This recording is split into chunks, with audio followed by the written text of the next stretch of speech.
When it comes to designing boards, a lot of times it starts with chasing a sensation or chasing a feeling.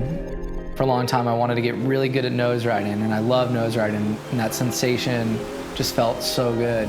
So I wanted a board that would really capitalize on that and that I could push my nose riding to the limit. And then as you develop as a surfer and you evolve and you grow, you begin to want to chase all these other feelings. That's kind of one of the things that's so cool about surfing, is that it's limitless. It's all about self-expression and creativity. There's all these different types of waves, different ways to approach it, and the board that you're on is going to unlock these different sensations and these different feelings.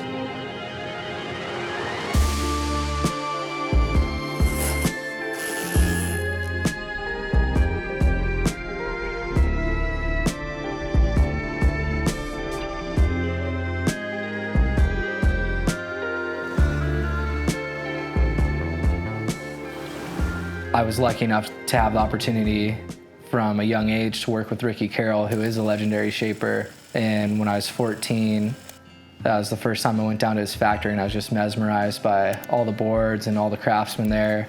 Obviously Ricky and his shaping bay, but then the laminators, the sanders, the polishers, and I got to spend a lot of time with Ricky in the shaping bay, and it just kind of was a natural progression of things where, I was kind of working through him. We just worked really well together. The surfer-shaper relationship these days, I kind of feel like what Justin and I have is really old school and unique, and it has worked so well. A lot of professional surfers are jumping ship all the time looking for a better sponsorship or a better deal or a better board even. And we've worked together since he was so young and developed this friendship and now business partners within Black Rose, and it's been great. I wish more surfers would be that loyal to the shaper that they work with.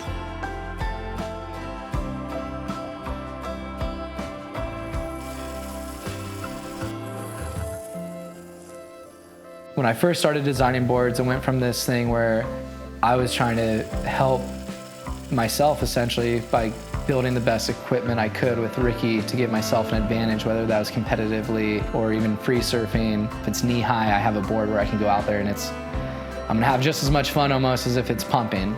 It turned into this thing where I wanted to share those sensations with people and those feelings, and I get as much joy when someone tells me, hey, I got the best nose ride of my life on this Black Rose I got a year ago or whatever.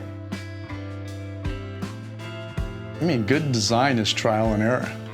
You can design anything you want and get out there and love it the way it looks and feels, and then you ride it and it doesn't perform. The only way to learn from that is to do it thousands and thousands and thousands of times.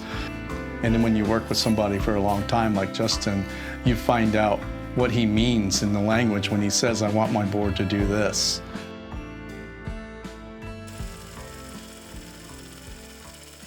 Another person in my life is my brother, who is an amazing skateboarder, and he's actually been a huge inspiration for me in his level of skateboarding.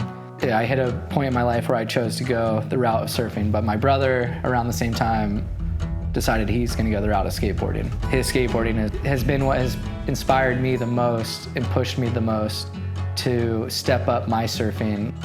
And I don't know if he even realizes how much of an inspiration and motivation he's been to me.